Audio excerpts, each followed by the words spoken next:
मजबूत दीवार को अगर एक ही हथौड़े में गिरा दिया गया है तो जरूरी नहीं कि उसी हथौड़े से वो गिरी थी। उस गुलामी की दीवार पे पहले कई हथौड़े पड़े थे। आखिरी हथौड़ा जो गांधी नेहरू ने मारा, जरूरी नहीं कि आजादी उन्होंने दिलाई। लाला लाजपत राय, बाल गंगाधर तिलक, भगत सिंह, चंद्रशेखर आजाद, अशफाक उल्लाह खान, उधम सिंह और नेताजी सुभाष चंद्र बोस, इन्होंने कई चोटें मारी थी जिसके कारण वो कमजोर हो पाई और उसी के बाद हमें आजादी मिल पाई। हथौड़े की चोट वो इतनी इंपैक्टफुल थी कि गुलामी की दीवार को हिला के रख दिया। नेताजी सुभाष चंद्र बोस, पहली बार नेताजी शब्द गढ़ा गया, खुद से नहीं बनाया। दुनिया ने कहा शुरू से शुरुआत करते हैं।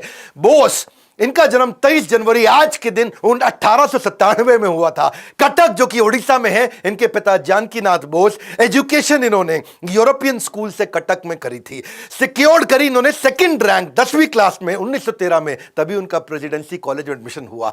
एक्सपेल कर दिया गया बाद में उनको प्रेसिडेंसी कॉलेज से, क्योंकि ये थोड़े नेशनलिस्ट थे, एक्टिविस्ट थे। 1916 में इनको निकाल दिया गया। वैसे बता दें आपको, देशभक्ति का जुनून जब सर पे छा जाता है तभी करियर छोड़ के राष्ट्र की सेवा में बड़ा मजा आ जाता है। ब्रिटिश सरकार ने भारत की स्वास्थ्य सेवाओं का बुरा हाल किया हुआ था।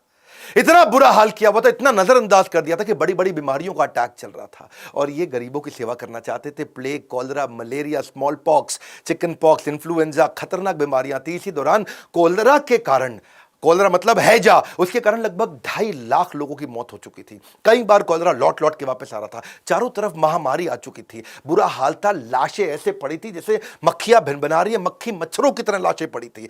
मां अपने बच्चे की लाश को लेकर के गोद में रोए जा रही थी और दूसरी तरफ इन्होंने देखा कि बेटा अपने पिता की लाश में के पास बैठ करके जोर जोर से रो रहा है। इनका दिल एकदम पसीज गया, ये घबरा गए। लावारिस पड़ी लाशों को उसके बाद लेके जाते थे, ये उनका अंतिम संस्कार किया करते थे। वो सहमे पड़े थे। वहीं ये प्रण लेते हैं कि मैं सब चीजों को ठीक करूंगा और भारत को सपनों का भारत बनाऊंगा। ये जो समय था, ये इनके कॉलेज का समय था जब ये समाज सेवा किया करते थे। तो जिंदगी के 2 हिस्से बने। शुरुआत का समाज सेवा का हिस्सा था, उसको बोलते हैं स्पिरिचुअल सर्विट्यूड। बाद में बना इनका सोशल एटीट्यूड। पर समाज सेवा के दौरान भी, उस समय भी ये इतने बढ़िया लीडर थे कि इनको स्टूडेंट काउंसिल का हेड बना दिया कॉलेज में। और वहां पे अंग्रेज प्रोफेसर हुआ करते थे और भारतीय बच्चों के साथ बहुत दुर्व्यवहार करते थे। मिस्टर ओ नाम के एक प्रोफेसर थे, स्टूडेंट को बिना बात के, इंडियन स्टूडेंट को पीट दिया करते थे। इतना पीटते थे उनको, तो ये बात जब नेताजी के पास गई तो ये प्रिंसिपल के पास जाके शिकायत करी कि भाई ये क्यों अंग्रेज प्रोफेसर भारतीय बच्चों को पीट रहे हैं, क्यों? उन्होंने प्रश्न किया तो प्रिंसिपल ने कहा, अच्छा, प्रिंसिपल को बोले माफी मांगने को बोल दो, उनको माफी मांगनी पड़ेगी। प्रिंसिपल ने कहा यार क्यों माफी मंगवा रहे हो, डिपार्टमेंट हेड है, कोई बात नहीं, ऐसा होता रहता है। नेताजी ने कहा मैं स्ट्राइक करूंगा। कुछ नहीं हुआ, फिर इनको स्ट्राइक करनी पड़ी और जब स्ट्राइक करी तो बात अखबारों में आ गई। अखबारों में आ गई तो उनको आके माफी भी मांगनी पड़ी। लेकिन मिस्टर ओ फिर भी नहीं सुधरे, माफी मांगने के बावजूद नहीं सुधरे। वो कई बार और बच्चों को उन्होंने पीट दिया और इस बार जब उन्होंने पीटा तो बच्चों ने उल्टा पीट डाला उनको। फिर बात जब प्रिंसिपल के पास गई तो प्रिंसिपल बोले आपने पीठ पीछे वार किया है। और नेताजी बोले पीठ पीछे नहीं, सामने से वार किया है, कायर नहीं है हम। इस चक्कर में उनको कॉलेज से निकाल भी दिया जाता है। फिर एक कमीशन बनाई जाती है और कमीशन कहते हैं कि भाई चलो इसको एक बार और माफी मांगने का मौका देते हैं। पर इन्होंने वहां जाके भी माफी नहीं मांगी। इन्होंने कहा गलत के आगे झुकना नहीं है और सही से मुंह मोड़ना नहीं है। सुभाष चंद्र बोस ने कमीशन के आगे माफी मांगने से मना कर दिया।